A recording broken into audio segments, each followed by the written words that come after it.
And now, for your listening pleasure, here's Polizzi and Rose, covering the week of media, marketing, and digital content news. This Old Marketing. Take it away, boys. Well, hello, my friends. This is Robert Rose, and welcome to episode number 316 of This Old Marketing for March 24th, 2022.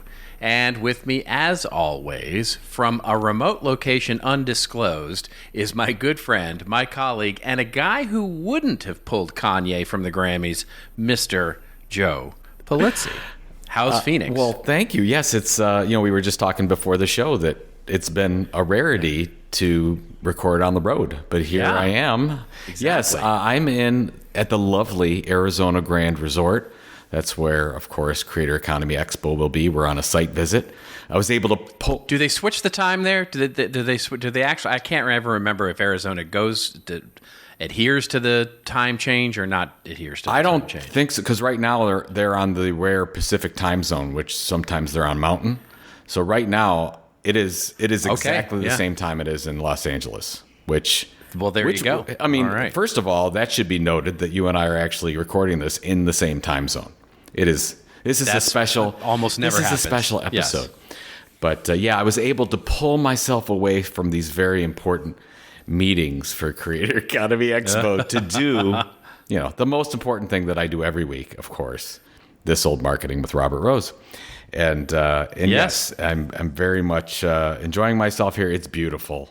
It's going to be something like 97 today. So if you like... Well, that's Arizona. Yeah. I mean, welcome to Arizona. It's just so weird because I'm still on Eastern time zone. Got up really early. My wife and I went and saw the sunrise at whatever it was, 6:26. And it's cold. I mean, it was like 47 degrees or something. And the 50-degree change in a day, it just seems so dramatic to me when during March, you're basically in a 5-degree zone in Cleveland, Ohio. Like you'll go from like 34 to 39 during the day. So it's just odd. It's just that this is the thing. Well, this is the benefit, one of the benefits of living in a desert climate. I'm used to it here in Southern California. I mean, one of our favorite things to do this time of year is, of course, the afternoons can be a little warm to just have the windows open and no air conditioning on. So we might have air conditioning on overnight so we can sleep and those sorts of things. But then you open up the windows in the morning and get that wonderfully cool, dry breeze. It's really, I mean, as you got to experience, it's beautiful. It's a wonderful thing. And then of course it gets too hot during the day and you close everything up and away you go.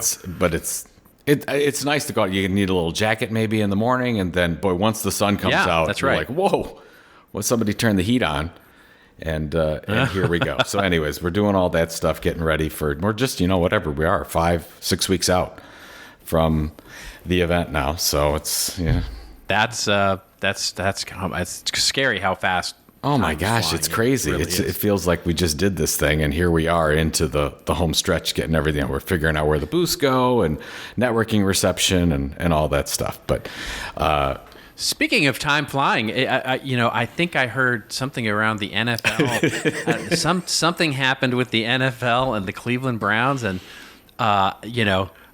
what the hell are they smoking there in Cleveland at the Cleveland Browns, in Paul Brown building where the decisions get made. I got to tell you, I mean, those people that listen to this on a regular basis know that I'm a diehard Cleveland Browns fan, season ticket holder. I've been so for a very long time. I don't even know how to feel about this, Robert. I am like, you've got a bunch of different emotions. Like, oh my God, Deshaun Watson, good quarterback, will add a lot to the team. But then you're like, what the heck are they thinking?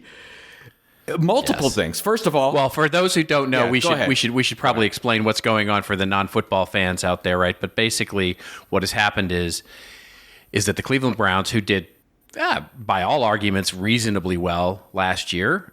Certainly better than in the playoff hunt, better than previous seasons. Yeah, exactly. And have a reasonably good quarterback with Baker Mayfield, who was playing injured for a good part of last year, but decided to trade.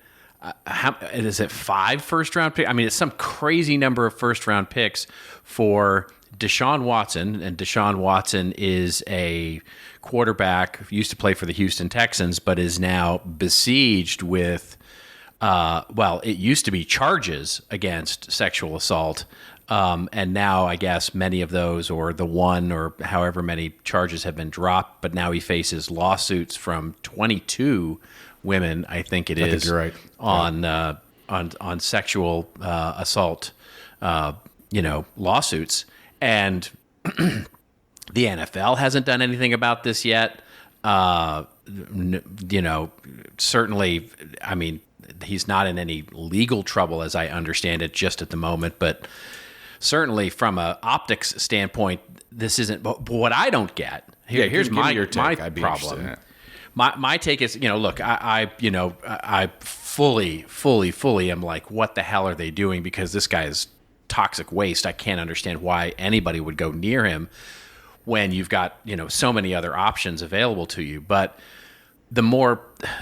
just from a pure student of the game and a fan of football, he's just not that good. I mean, he's not Tom Brady, right? I mean, he's not the kind of guy that you trade away 5 or 6 first-round picks plus whatever else got traded for him and replace the quarterback that you've had for a couple of years now, who is just, I mean, you're not improving. I would disagree with just that. Don't. So take it on a couple levels. First of all, if you're just saying, does it improve the Cleveland Browns and the quarterback position? I would say absolutely yes. So take all the off the field things off the table for a second. He's a better quarterback, no doubt about it, than Baker Mayfield, in my opinion. Now, I'm a big Baker Mayfield fan. I wanted to stick with Baker. We've talked on this show. I wish they would. He's a fan favorite too. That's the thing. He's into the Cleveland culture now. The fans love him. The whole thing about he's just a kid or whatever that was coming out of the front office, I just don't get. I mean, he basically sunk everything into the city. I mean, of course, in all the progressive commercials he's on, he's at Cleveland Brown Stadium. I mean, he's doing his whole thing. So I disagree with management and I guess it would be the coach in this case, where they should have sat him a couple games so he could get healthy. Because I just thought that was a bad decision. I don't put that on Baker. I put that on Stefanski, the coach, or whoever was making that decision. So, but if you just look at talent and you look at the first couple of years of Deshaun Watson, it's a vast improvement, in my opinion. Because I know I saw your comments on Facebook and you didn't think he was that good. But if you look at the numbers, you can't even compare the two. It's so complete. And of course, different offenses, but you can't compare it. And you got to, I mean, hurt or not, last year, Baker just didn't come through in the moments. There were probably 2 or 3 moments at different games that he had the ability to win games that would have sent us to the playoffs, and he didn't do it. You could say he was hurt, whatever, didn't do it. They're bringing it all in. And now, I guess what I didn't understand, too, is not a lot of the Cleveland Browns players were really sticking up for Baker. And now they're all coming back, and they're very excited about Deshaun. It's just weird, that whole thing. I mean, I don't get it. I really don't get it. 3 first-round picks, 1 third-round pick, 2 fourth-round picks. Well, it's not even just that, right? So you could say, are they mortgaging the future? Creepers. But you're also saying you're giving him the most guaranteed money in the history of the NFL. Oh, yeah. I mean, forget about them. Yeah, I mean, it's just crazy the amount of money. But I was talking with somebody the other day. So we have Kareem Hunt on our team as well, who used to play for the Kansas City Chiefs, who got into some trouble as well. I don't have to hash that out. But we got him. So there is a precedent for this because the Browns have basically put their faith in some of these players. But they got him on a discount, 2 years at whatever it was, $13 million, which you might think is outrageous. But for that position and how good Kareem Hunt is, that is absolutely a discount. We overpaid substantially to get Deshaun Watson.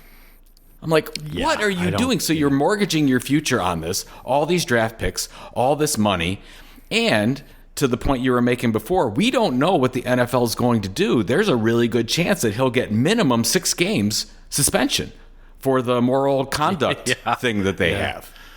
So if you just look at it from a football thing and you take the sexual assault thing out, which is very hard to do, you can't. I can't really make a lot of sense of it. That said, if they go and win the Super Bowl next year, we're not. No, a lot of Cleveland Browns fans are just going to be excited about that. They'll forget this thing ever happened. But right now, there's a lot of outrage going on with Cleveland fans. I know personally some Cleveland Browns season ticket holders that have canceled their tickets. That doesn't surprise me at all. And we've had this discussion as well. We don't know, should we support a franchise like this? I mean, I'm just all over the place with it, Robert. I don't even know where to go. It's just very unfortunate. Why does it always have to be the Browns? Like, why can't they just be a regular team? You know what I was thinking too? I don't know your take on this one. Could it have been the extra pressure on the Cleveland Browns organization because the Bengals, the in-state rival team, if you will, in the AFC North, they went to the Super Bowl and almost won it, and maybe should have won it. Maybe basically they're saying, look, we got to win big now. And then there's also the LA Rams who put all their faith into Stafford. And then the year before, it was the Bucks that did that with Tom Brady, where you can say, hey, let's go out and get a quarterback and win this thing. So the last 2 years, that's been done. So they're probably thinking, hey, let's go out and get Deshaun and we'll do the same thing too. Because to be honest, the Cleveland Browns do have all the other components on offense and defense to make a run.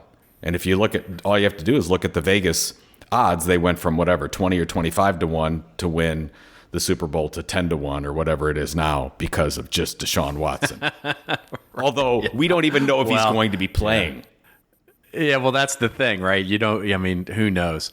Who knows? So all right. Well, for those of you who have hit the forward 30-second thing, let's just do the special. No, I want to do the whole episode on football. Football and Kanye. Really? You want to do the whole episode on this topic? No, I think not. No. Yeah. See, everything sports in Cleveland is just chaos. And we have the former Cleveland Indians now becoming the Cleveland Guardians. That's finally happening. So, geez. Yeah. I don't know what to do. That's why I'm in Arizona. I had to leave the city. Yeah, there you go. It's all about being in Arizona right now. All right, yes, they're probably sick. Yes, well, that said, we have a great show lined up here. We're going to talk about a bunch of things, and some of it having to do, again, with Web 3.0. It just is inescapable these days with the amount of news that's getting created around this. We'll talk a little bit about the Bored Ape Yacht Club and their recent raise in light of all the things that we've talked about the last couple of weeks, their acquisitions, and all of those kinds of things. Then we'll also talk a little bit about Time Magazine that has issued its first issue as an NFT, which is fascinating from a publishing and media standpoint. We'll also talk a little bit about audio articles and how there's a really wonderful new study that talks about why audio and specifically audio articles are really great at retention for conversion and attracting younger readers or younger listeners, would it be? I don't know. Anyway, the headline there is a little confusing. Well, maybe if we get to time, we're going to talk about Morning Brew and how they're getting into events, starting to diversify and build out multiple platforms of content there. And I think Joe will definitely have a take on the future of events, given his location at the moment. And we'll then rant and rave a little bit. I'm going to rave about a recent New York Times article, which is a primer on crypto, and just talk a little bit about that. And then Joe is going to rant, I think, around the content creator economy and what does it really mean to be able to communicate with your audience and maybe have a disagreement with someone who has recently posed something. So are you ready? Do you are you feeling settled now about the whole Deshaun Watson not talking football conversation? Anymore, I'm ready to proceed. Okay. let's do this thing. Yeah. Let's do this. All right. Well, we're going to open up with our big story here, which of course is all over the different mainstream media. even those that really don't cover a lot of NFT stuff. But the story that we'll link to in the show notes comes from Daily Variety, and the headline is the Bored Ape Yacht Club NFT creator Yuga Labs, and we talked about them, of course, as their recent acquisition of CryptoPunks and a couple of other collections. They've raised now $450 million in a seed round. Just that alone, I know, right? I mean, just crazy. $450 million in a seed round, valuing the company at $4 billion. The story opens up by saying Yuga Labs, the company that created the Bored Ape Yacht Club NFT collection, closed $450 million in a seed funding round that gives it a post-money valuation of $4 billion. The round was led by, guess who? Of course they were, venture capital firm Andreessen Horowitz's A16Z crypto fund. Other investors joining the round, including game studio Anamaka Brands, I'm not sure how to pronounce that, and its subsidiary, The Sandbox. Investment firms Liontree, Sound Ventures, Thrive Capital, and crypto players FTX and MoonPay were also in on the deal. Basically, a whole bunch of people throwing a whole bunch of money at Yuga Labs. The company, which was founded literally last year, the funding marks its seed round, making it the biggest ever valuation for a seed round investment. The company said it will use the funds to scale its rapidly growing team, attract the best talent across creative, engineering, and operations. On Friday, the company teased a new metaverse project called Otherside, designed to integrate avatars from other NFT projects. The eye-popping valuation for Yuga shows that the broad interest in NFTs, if not to say overheated, is not dying down. And the story that goes on to talk about some of the other funding that's happened in the space, and with a couple of quotes from the CEO of Bored Ape Yacht Club and all of those. What say you, mister? I mean, this feels like peak hype, but, I mean, this just is crazy to me. First of all, the time. This company was founded in 2021. So 1 year ago, this whole thing started. If you remember, it didn't exist. I think it was 1 year ago, this thing didn't exist. Was it April or May that Bored Ape Yacht Club launched at 0.08 ETH? So for a couple hundred bucks, you could get an ape. And today, not only, I remember because that's right when I was starting to, that's back when you and I were arguing about NFTs and overpriced JPEGs and all that stuff, and it's a fad, and all that. We were having those discussions, and at the time, that's about the time that I opened my OpenSea account, and it's when I bought that stupid, NFT, which I still own, by the way, the Mona Lisa, smoking a doobie. I love that NFT. I actually love that image, and I actually printed it out, and I have it framed, and it's very funny. I find it very humorous. But at the time, I saw the Bored Ape Yacht Club launch, and to your point, it was about $250 or $300 to get a Bored Ape, and I was like, "What are you kidding me? No, I'm not spending $200 on this thing. I mean, yeah. If only, right? So just so people, that's me. Yeah. So people know I think right now it's probably sitting at around 300 to 320,000 for a floor Bored Ape. So, and that's right. We didn't even talk about this. We don't have a story about, but this was it last week. They launched ApeCoin. So if you have a Bored Ape, you were given ApeCoin as part of this, which is a whole nother plan that they're doing. And I don't think it's that way right now, but it actually hit the top 50 cryptocurrencies in the world, just ApeCoin. So I guess my whole take on the thing is, okay, 4 billion valuation, whatever you want. If you believe that digital property rights are going to be a thing, just put the metaverse to the side for a second. We're talking about digital property, and if this is going to be a thing and this Web3 thing is going to happen like we think it is, Yuga Labs or Bored Ape Yacht Club is the Apple brand. It's the premium brand of everything else going on. So if you think that this is going to go places and they can build out, of course, you've got the Sandbox, that bought into this whole thing. So you could create they create all kinds of things there, intellectual property, movies. You're going to see you're going to see basically this media arm build out of Yuga Labs for all these different ways that owners of apes and now CryptoPunks or whatever is happening, they'll be able to, increase the value of what they own.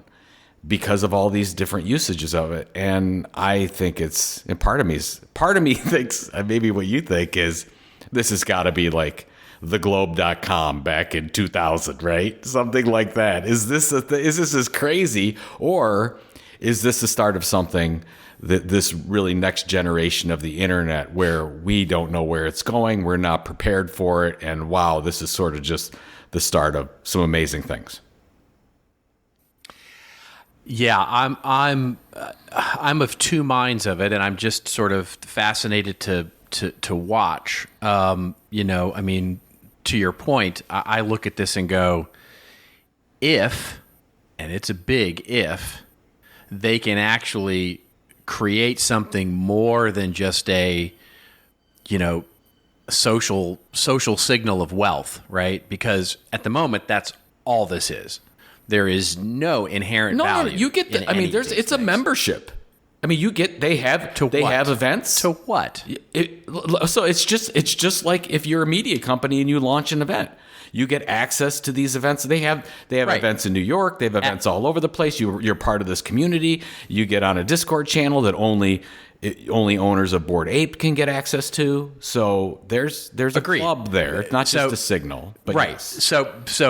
Well, it's the equivalent of being a member in a very, very exclusive country club. Right. So, because, the value of the activities, and I don't know, by the way, I don't have an intimate knowledge of this. A, I'm not a member, but B, I don't understand what all you get and access to what is, the details here. But my assumption is that the activities themselves are not valuable. It's who's participating in the activities that's considered valuable here. In other words, you own a Bored Ape and it's exclusive and it's wonderful because you're basically in the same club as Paris Hilton and Jimmy Fallon, right? And so you're getting exclusive quote unquote membership into the same club that celebrities are a part of, and that, or other very rich people.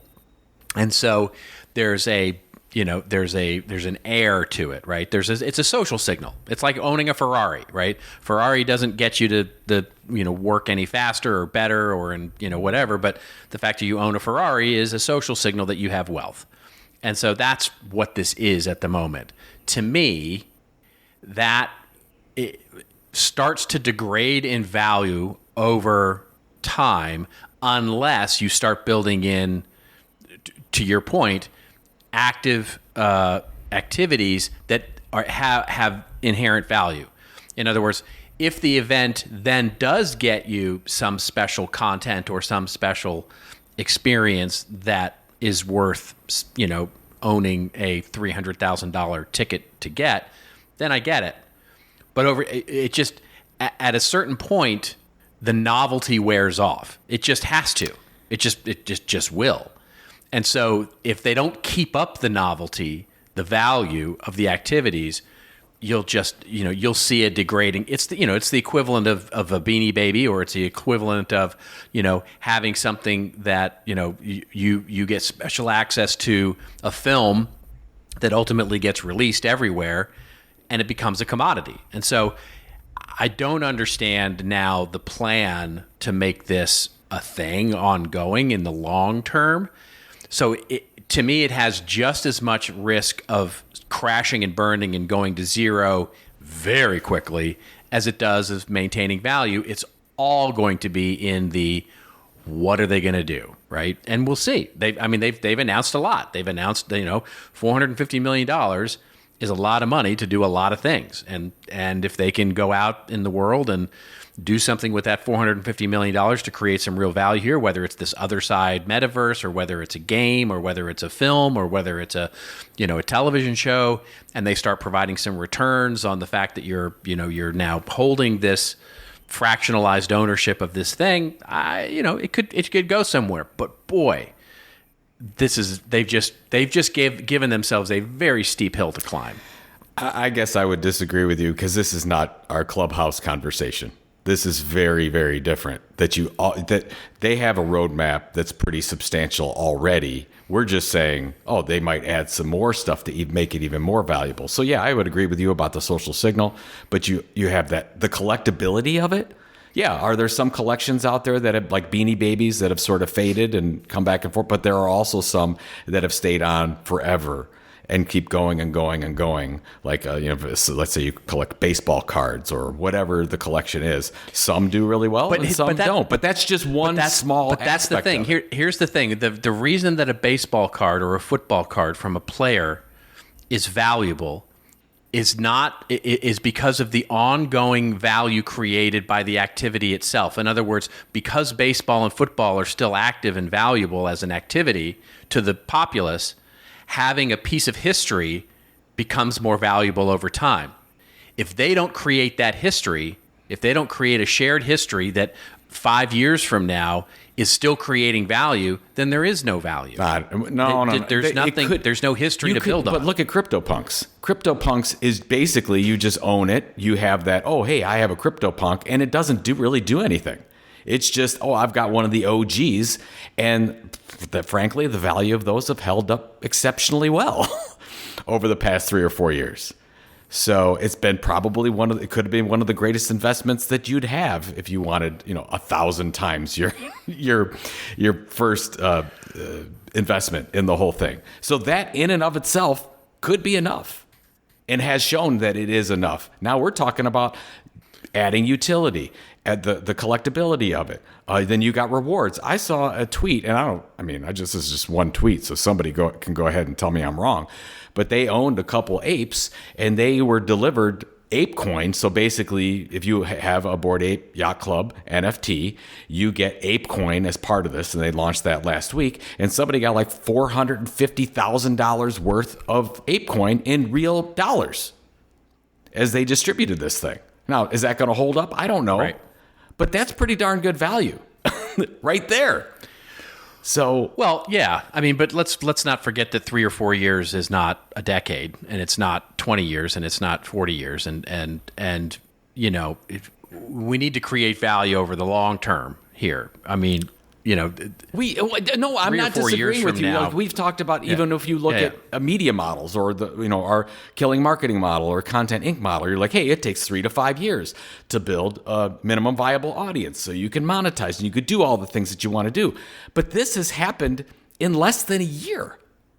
So I don't even know what to do with this model, Robert. These are things that are happening so quickly because in a lot of cases, I think this digital property rights is a real thing where the audience can actually participate in the financial future of the organization that never happened before outside of stock ownership. I don't disagree with that.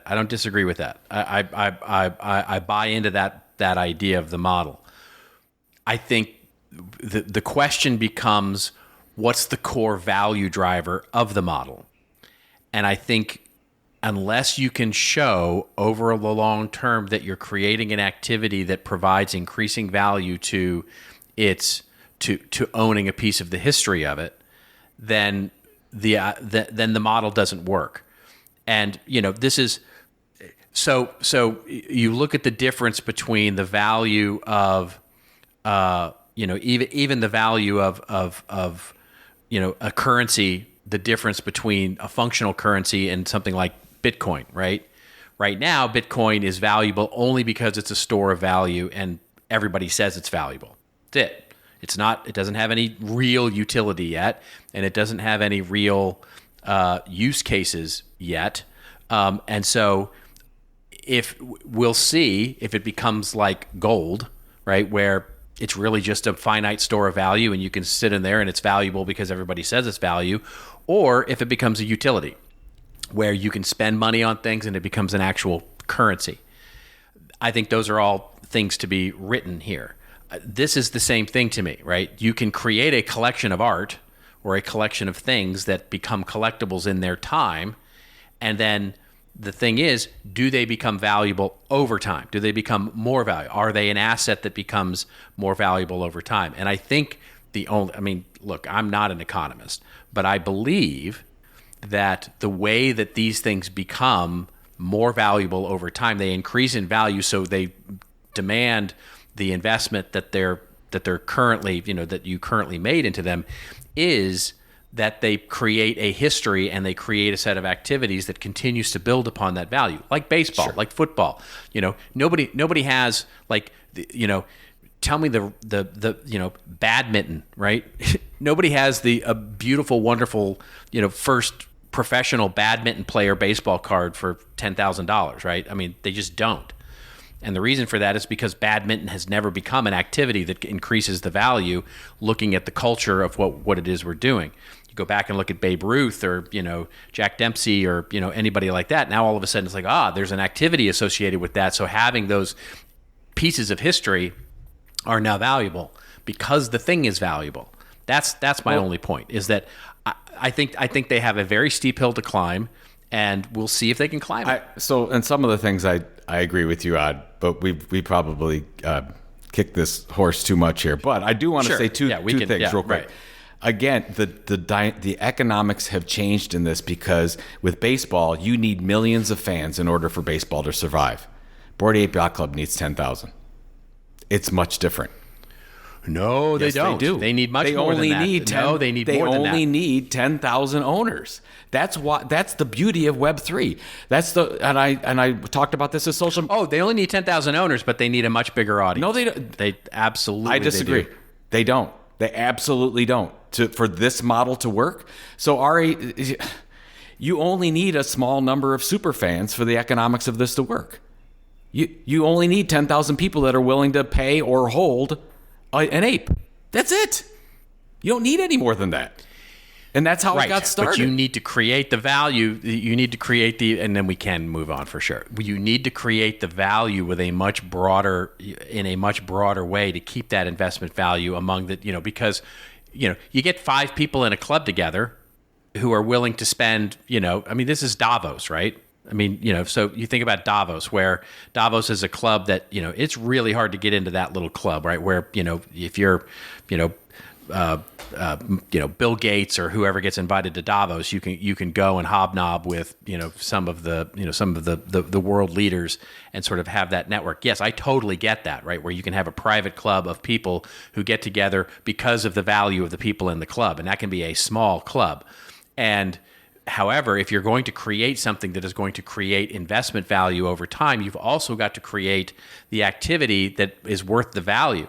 So if all they do is say, "Yeah, you're in a club with, Paris Hilton and other really rich people," unless they create events that sort of entertain or create value in some way, there's no map there. There's no activity there, and thus the value. I hear what you're saying, but you don't need 1 million people to do that. You only have a certain number of slots. You don't need 1 million people to do that. Yes, if you create more buzz and more intellectual property, absolutely. The last thing I just want to correct you on, not that I enjoy correcting you, but Bitcoin does have quite a few use cases for usability. I'll give you one really quickly. Not at scale. I'll tell you, and I had this argument with somebody that works at a private bank, and he was saying that Bitcoin is only a store of value. And I said, mostly to most people, it's a store of value. But I'll tell you what, let's say that you, Robert Rose, had $1 million and you want to send that $1 million to somebody. You know how hard it is to send $1 million in like US denominated currency to somebody else, and how many hoops you have to go through with a bank and ACH to make that happen? It's very, very difficult to send that amount of money. With Bitcoin, takes a minute, peer-to-peer, done. I'm just saying. That is an amazing use case for moving large amounts of money. And I'm just going to, there's many other ones, but I'm just going to, and the people of El Salvador would probably say there's a lot of use cases as well, since they're all using it as legal tender. And absolutely. And that is all going to change. That is all going to change. And unless, and by the way, the number of people who need to send $1 million is exceeding. But again, you don't need everybody. You don't need everybody for a currency to work. You don't. Okay. Yeah. This is the whole thing where we talk about the importance of Web3, where you can create these digital assets and creators can benefit by having a smaller set of superfans that want to invest in the creator. That's why the economics are so tempting to a creator, because you don't need 1 million anymore. You need what Li Jin calls 100 true fans. You might not even need your Kevin Kelly's 1,000 true fans anymore. You might only need 10. Well, yes. That math works all the way down to 1, right? I only need one person to give me $1 million to have an audience of 1 be valuable enough for me to retire on. I get it, right? I get it. But the economics, the law of supply and demand, also are at play here. I get that. I know. You don't have to keep going into this just because I'm telling you you're wrong. Yeah. You don't. Anyways, we probably should get to other stories. Yeah. Well, let's move along here. Yeah. Let's move along here. We're going to cover 2 other quick stories here that we'll pair together on Web 3.0 because we haven't talked enough about it yet, of course. But they are related to the media and marketing, and so it is worth sort of just mentioning them here. Time Magazine, which of course is trying its best to come back as a real, as Pinocchio might say, a real boy. Has announced the release of a full magazine issue that will be available as an NFT. The latest endeavor from the legacy publication will mark the first time any digital or print publication has released an entire issue on the blockchain. That can't be right. That I can't imagine that that's right. Maybe any popular or mainstream. I would agree with that. I think it's the first popular one. Yeah, there we go. So over the past year, Time has grown increasingly involved in the NFT ecosystem. In September, it launched an NFT collection called Time Pieces, get it? Featuring original artwork from more than 40 artists. Shortly after, it named teenage NFT sensation Nyla Hayes as its first artist in residence. Since then, the Time Pieces NFT initiative has become a staple of the NFT community. In line with the Time Pieces digitally native nature, the issue will feature a cover story on Ethereum co-founder Vitalik Buterin. And then it goes on to talk about the announcement and what they're going to be doing with it. We're going to pair this with a Twitter thread, actually, from Stella Artois, very good beer, by the way. I'm a big Stella fan, who announced this week that their first NFT collection, The Drop Artois, is dropping tomorrow. Get it? What they did is everybody with the puns. Hashtag World Water Day. Proceeds from their NFTs will go to support water in perpetuity. Thanks to our partners at Pretty Blocks and artblocks.io for helping bring this to life. Then they basically go through a thread of how they're going, what their goal is to change. They want to do basically it's a very ESG or social corporate responsibility sort of initiative around water. They've partnered up to launch the Drop Artois, which is a generative artwork that inspires reflection. Okay, yes, I get it. It's very creative. Nice. He combines the waves that rise and fall and blah, blah, blah, and it's about water. And what say you to both of these things, Time Magazine and Stella? They're fine. I think that it's what we've been talking about. There's a lot of brands out there that are doing some experimentation. I think this is all good. They're seeing what works and what doesn't. This is what we should be doing right now at this period of Web3. I think the thing that I really think is amazing, which is what you're really going to start seeing some of these brands build out, is Time hired somebody full-time to run their Web3 business. And they recruited, and they're getting things going, and then now you're going to have Stella do the same thing. And so almost like when we saw content marketing build out, when you and I were talking about it in 08, 09, when there were no content marketing titles, and now all of a sudden you've got content marketing directors and VPs and all sorts. You're going to see that happen with Web3.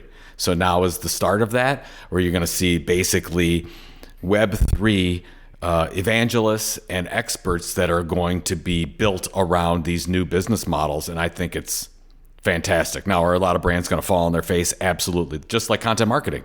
I mean, you and I know, I would say that probably most of your consulting business from content marketing came from people who failed first. They tried something, it didn't work. It's like, we've got to bring Robert in because we obviously are not doing it wrong, or we're not investing in it correctly, or we're not integrating it with the rest of marketing, whatever the thing is. I think you're going to see the same thing with Web3. The next 18, 24 months, a lot of this experimentation from brands, from basically every Fortune 100 brand. They're going to be doing something in it. And most of them are going to fail. Yeah. Most of them you're never even going to see or hear about. And then you're going to come up with these second generation things. And so we're almost seeing a replay of what we saw in content marketing. I don't know if you would agree with that, but that's what it feels like to me. I do agree. I agree that there's a lot. I mean, and there is a lot of experimentation going on. I mean, we could have covered 14. Oh my God! Yeah, you just picked out a couple this things. week. There's so many news stories and so many press releases about launching God knows what NFT, and you're like, okay, yeah. And again, this feels right. This is exactly what should be happening at this time. They're taking small bets. These things don't cost a lot. Obviously, time has a lot of intellectual property. They can do a lot of different things with it. And so that's the first thing you see, because the ones that already have an audience built and already have some kind of a brand, that's the easiest thing to just say, oh, let's just launch an NFT project, and they go forward with it. So it makes sense that Time is doing this. Yeah, I agree. It makes sense that they did it with this particular issue as well, get with the Vitalik as the cover story. Exactly. I mean, because it's Ethereum and it's the and it would be a miss, I think, if they didn't do it right. I mean, because even if they just did it as sort of like, hey, it feels like you have to do it. Like you put him on the cover, and the entire story is going to be about the invention of Ethereum and how it's used, and it's like, yeah, you gotta demonstrate that as well. And so best way to demonstrate that is, you actually put it out as an NFT. What will be interesting to me to see is what happens, right? Over the, what happens to this NFT and how it gets used and all those kinds of things. Because again, I mean, to the thing that we've talked about a couple of times now with these brands is that there's a miss here, in the sense that very few of these experiments are actually creating any level of customer experience or utility along with it. It's literally just a JPEG file that you can stick in your little private it's a JPEGs. commemorative or a collectible, which again, right, you were just talking about before, can have value, but it can't be just that for most of us. It's right. It's right, because I think the risk is that what we're going to see is not unlike what we saw, and I actually wrote about this for Content Marketing Institute when I wrote my little Web3 screed, and said, one of the reasons that there was a .com bust, in Web 1.0 is because everybody went, build a website, get rich, right? And everybody built a website and spent a ton of money doing so, and then didn't get rich. And so kind of everybody, the luster wore off. In 2001 and 2002, the luster was off of doing web stuff. And there was a real cynicism for arguably a good number of years around the value of, that's where we got in publishing and media. You remember these days when in publishing and media, you had the classic quote, chasing digital dimes after real dollars. And, all salespeople in media were doing internet stuff as a make good, right? I mean, it was literally like, oh, your print ad didn't work. Well, we'll just throw in some banner ads for you on everything online. Was value add. Yeah. It was all value add, right? All the digital stuff was literally just give it away, because the cynicism had grown so high. I think we run the real risk of that here as well, without some of this utility. Like, the value is just not going to be seen, and at some point people are going to go, it's just not that valuable. And arguably, and this is an interesting tie-in, we see some of the legacy of the .com value of digital really even existing today. When we went fully online and digital in during the pandemic, something that we heard from educators, we heard from speakers, from events, which we'll talk about here in just a moment, was the discount that we were having to take based on providing content digitally.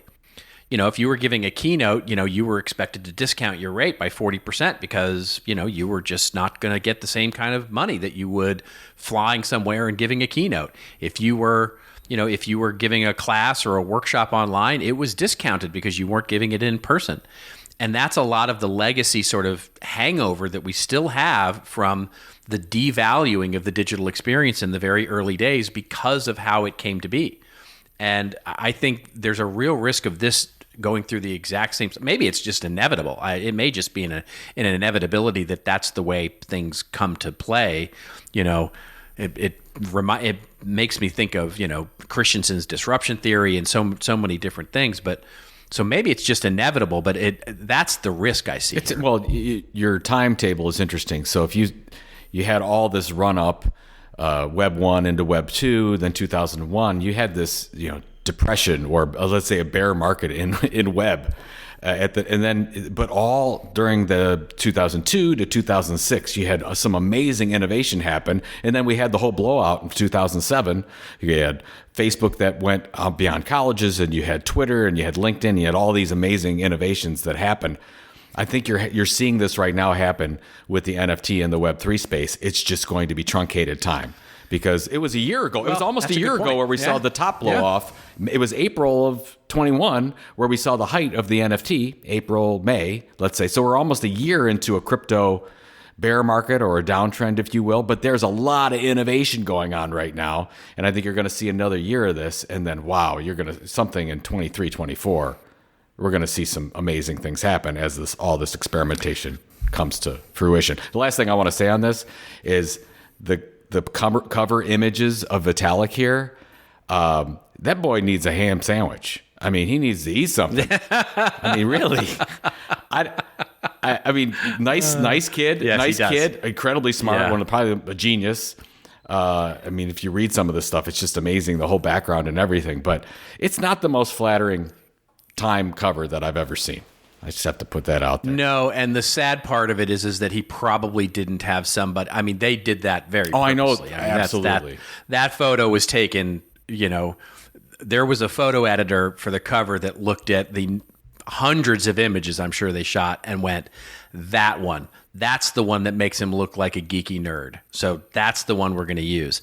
And unfortunately, I'm sure he did not have someone counseling him on the look. Not that he cares. No. I'm not putting it down that at all. He cares but at all the same about thing this. happened with Zuckerberg. No. It's just. I mean, you remember some of those covers of Zuckerberg? Yeah. They made him look exactly the same way. It's just, come on. Yeah. I mean, come on, a little bit better. No, have him sit in a chair. I don't know. You know this better than anybody. There is a narrative that is created in the editorial room, and that narrative is going to be. There is absolutely purpose behind every one. Well, of those I mean, images, if anybody's been a part of a photo shoot, and I've been to many of them, you get direction from the chief editor, and it says, "Okay, project manager, this is exactly the look that I'm going for. So whatever you have to do on set, and I'm sure that's what they said. Make him look like this." Well, but on the flip side of that, you also have someone on your team there going, no. He's not going to hold up, he's not going to put on big glasses and wear a baggy T-shirt because you want him to look like, the classic nerd. He's going to, we're shaping an image here. He just doesn't have anybody doing that for him. And, or if he does, they're doing a very bad job. Assuming he cares. Again, I'm making a broad assumption here that he might care about such things. If he doesn't, I don't care. It doesn't matter to me. Whatever. It's not a horrible picture. It's just, like you said, he looks like he needs a cheeseburger. It does. Somebody get him. Yeah. Somebody get him a Reuben. Yeah. Or, I don't know. Yeah. Maybe one of those Big Mac combo deals we've been talking about. Yeah. There we go. He needs that Arby's thing that you were talking about. Come on, give him all the meats. Come on, right? Yeah. All right. We're going to skip to our last story here before we get to Rants and Raves here, just to talk about events. This is going to come to us courtesy of Digiday. And Morning Brew, a wonderful newsletter, is launching its first ticketed in-person event this fall. The article opens up by saying business newsletter publisher Morning Brew is hosting its first ticketed in-person event this fall with 3 all-day summits in New York City.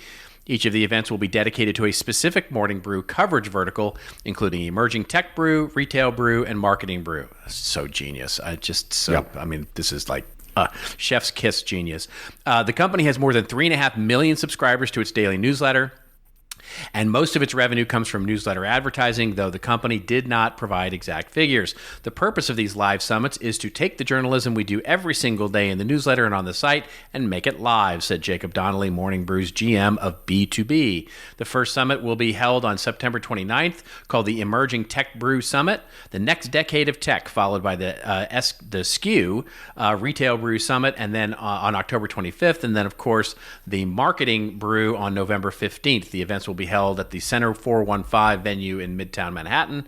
The company is expecting over 500 people to attend each summit, and I bet they will crush those numbers. What say you, Mr. Polizzi, about the events? A couple takes on this. First of all, Morning Brew is following the media content model to perfection, where they spent multiple years building their base. That was the e-newsletter, and now they're in full diversification mode. One of those ways is the events, and why not? They have the audience and the ability and the scale to do this now, so that's fantastic. It's interesting, the timing of this. I probably think it is the right time, but you and I were talking about firsthand. Now they're doing vaccination only, which is the same thing we're doing for Creator Economy Expo. And I can tell you firsthand that right off the bat, 25 to 30% of your audience cannot come to that event right now. And that's what we're finding out. There's just, of course, I'm not making any political statements here. We're just trying to run a safe event. But I've heard firsthand from a lot of people that said, sorry, I'm not vaccinated. I can't come. I don't have a doctor's note to do that. So that's interesting to...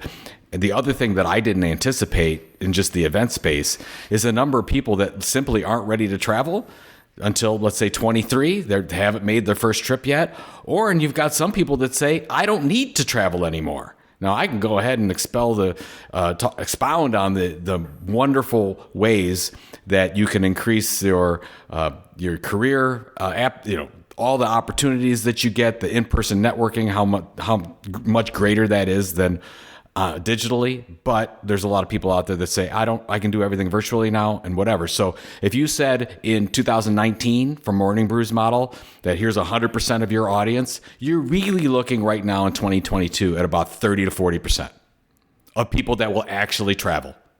So that's the challenging thing. I think they're setting this up well. They're setting low numbers. They think they can get to 500, whatever. So in 23, 24, 25, they're going to have a substantial, robust event business. So I'm a big believer long-term in events. 2022 is still, we're still in the pandemic. It is still a difficult time, but I think it does set up well for 23. Yeah.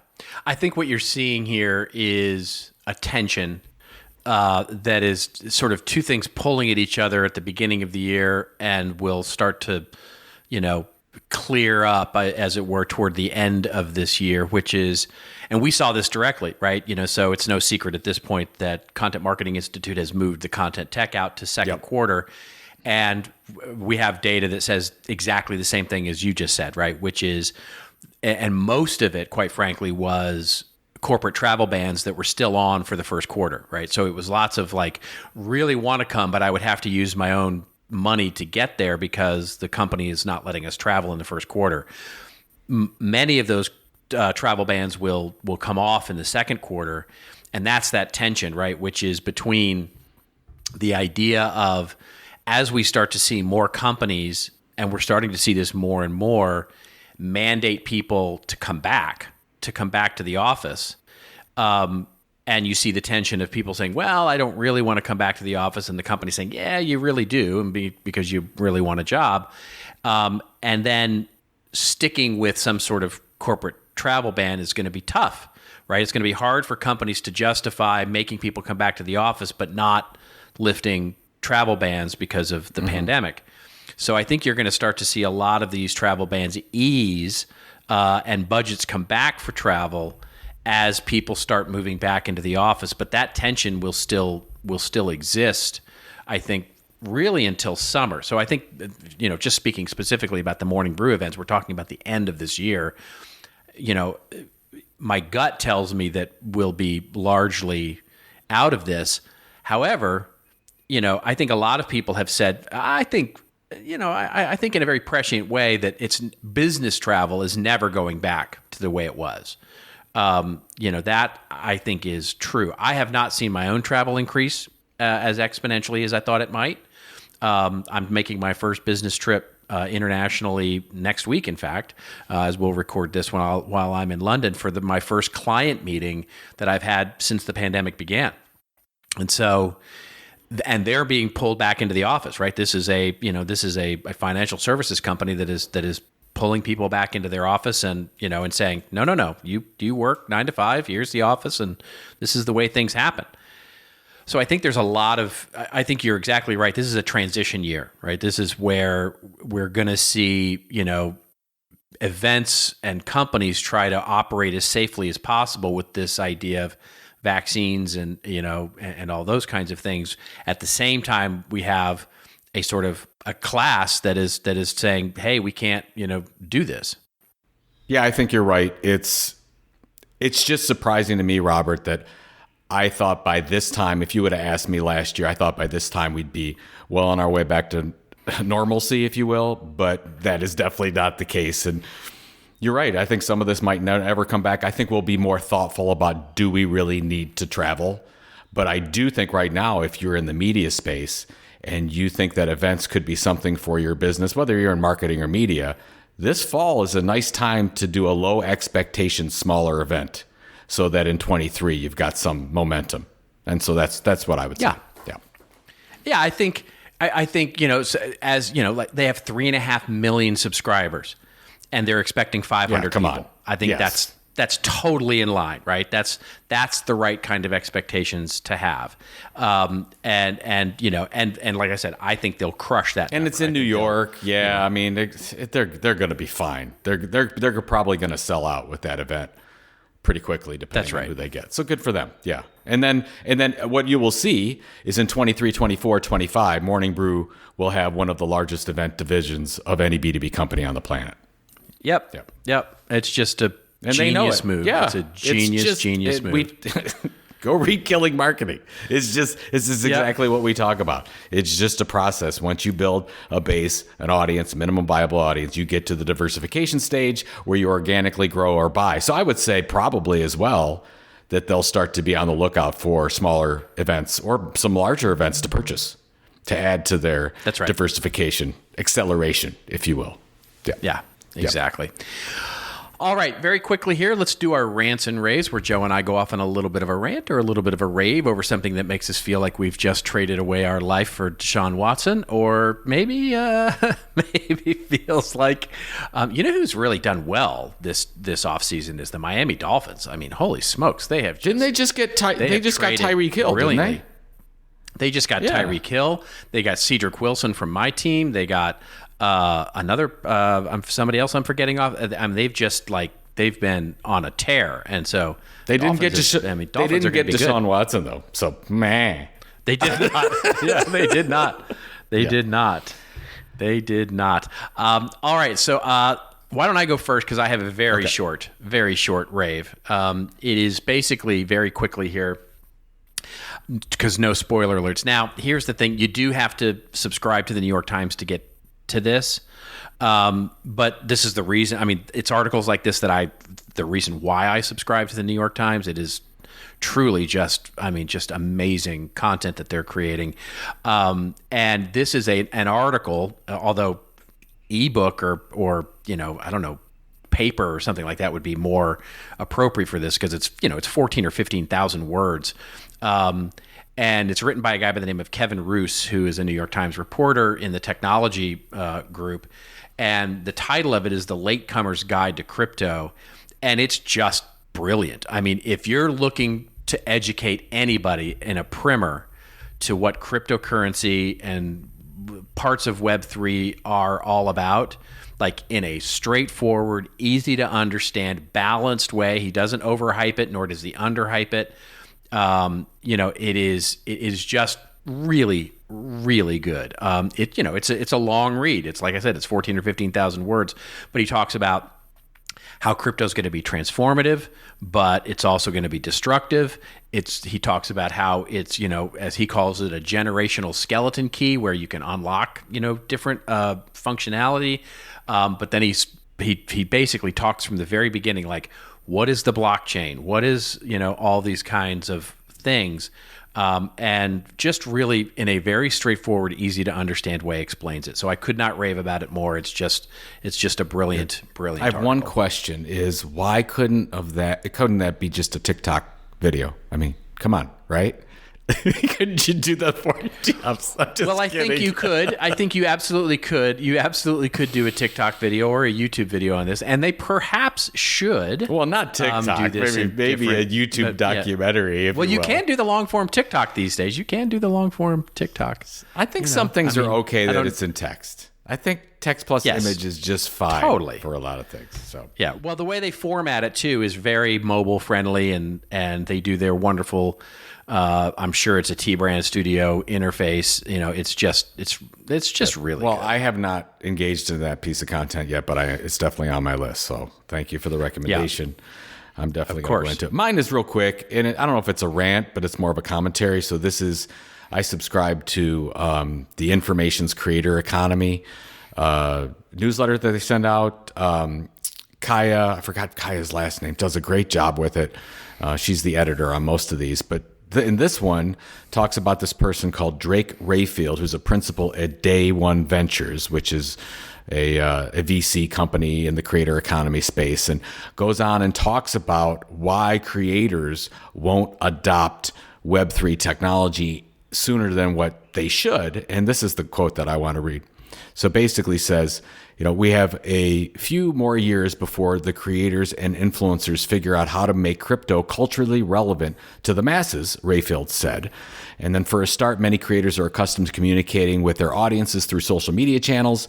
Joining a new blockchain community to engage with an influencer requires a change for both the creator and the fans. I guess I don't agree with that. I think you could still communicate with your audience in the Web 2 platforms that we've all been communicating with, whether that's Facebook or Instagram or on Twitch or on YouTube, whatever the case is. You can still communicate the way you've been communicating.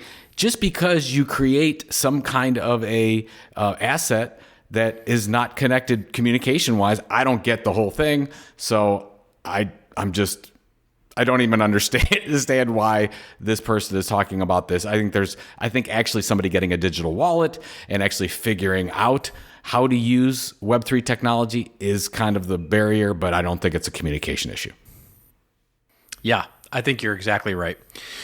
Look, things have lasted 20 years, right? Email's still around. You know what I mean? Email is still a very valid way, even with the advent of Slack and Discord and all the other communication platforms that now exist.